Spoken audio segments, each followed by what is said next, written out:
R-T admission 2026-27 तर पालकवर्गानो आपणास माहीतच आहे की निवड यादीतील दुसरी यादी ही 15/5/2026 रोजी लागली आहे आणि दुसऱ्या यादीतील पालकांना ॲडमिशन घेण्याची मुदत ही 23/5/2026 आहे.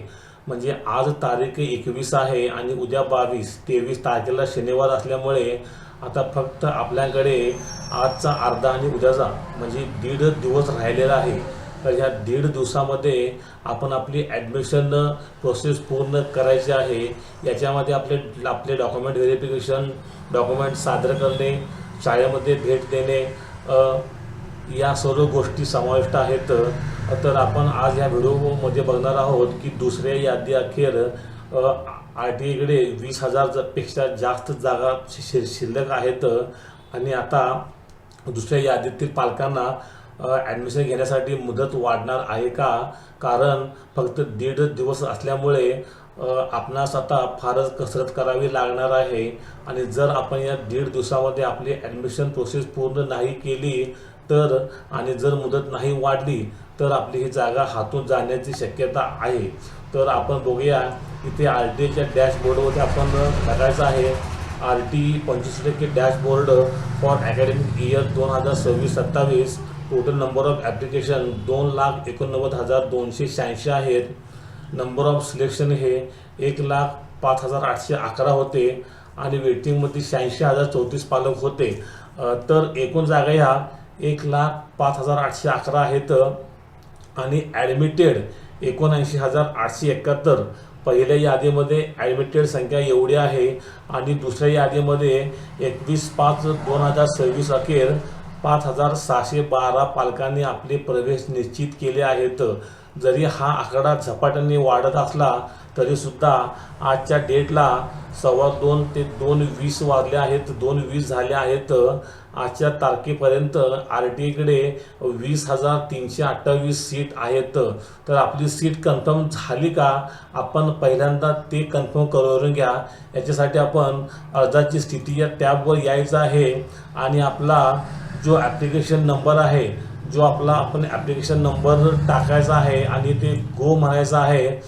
तर आपल्याला इथे आपल्या अर्जाचे कंडिशन दिसून जाईल. तर इथे माझ्या एका कस्टमरचे मी आर-टी-आयचा फॉर्म भरलेला आहे. तर त्याला सीट ही मिळाली आहे आणि याचे ॲडमिशन स्टेटस अजून पेंडिंग आहे. म्हणजे माझ्या या कस्टमरने अजून ॲडमिशन घेतलेले नाही. इथे आपणास अलॉटेडच्या ठिकाणी यस आलेले आहे. ॲडमिशन स्टेटस ॲडमिटेड असं येणं गरजेचं आहे. तरच आपल्या पाल्याचे ॲडमिशन झाले आहे असं ग्राह्य धरण्यात येईल. तर सर्व पालकवर्गाने इकडे लक्ष द्यायचं आहे की आज अखेर 20,328 जागा ह्या शिल्लक आहेत आणि आपणास फक्त 1.5 दिवसाचा कालावधी आहे. जर आपण ह्या 1.5 दिवसामध्ये आपली ॲडमिशन प्रोसेस पूर्ण नाही केली तर आपल्या हातून ही सीट जाण्याची शक्यता आहे. आणि मुदत वाढणार का?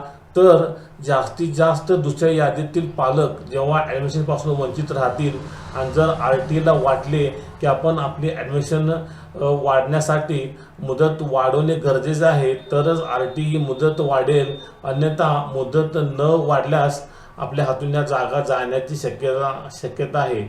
आता तरी तूर्त मुदत वाढणार का याच्याबद्दल काहीसुद्धा माहिती उपलब्ध नाही आणि जर मुदत वाढायची असेल तर 23/5/2026 नंतर दुसरी जर तिसरी यादी लागली नाही तर मुदत वाढण्याची तारीख घोषित होईल आणि याच्यासाठी 23/5/2026 पासून 7 दिवसाचा कालावधी म्हणजे 30 तारीख घेण्यात येईल. तर पालकवर्गांनो, आपणास मी हा एक व्हिडिओ सांगितला आहे की दुसऱ्या यादी अखेर आर-टी-आयकडे आज रोजी 20,000 जागा शिल्लक आहेत आणि आपण जर आपली ॲडमिशन प्रोसेस लगेच केली नाही तर ह्या जागा थर्ड यादीतील मुलांना जाण्याची शक्यता आहे. तर पालकवर्गांनो, हा माझा व्हिडिओ कसा वाटला हे मला कळण्यासाठी माझ्या चॅनलला सबस्क्राईब करा, लाईक करा आणि शेअर करा. धन्यवाद. थँक्यू.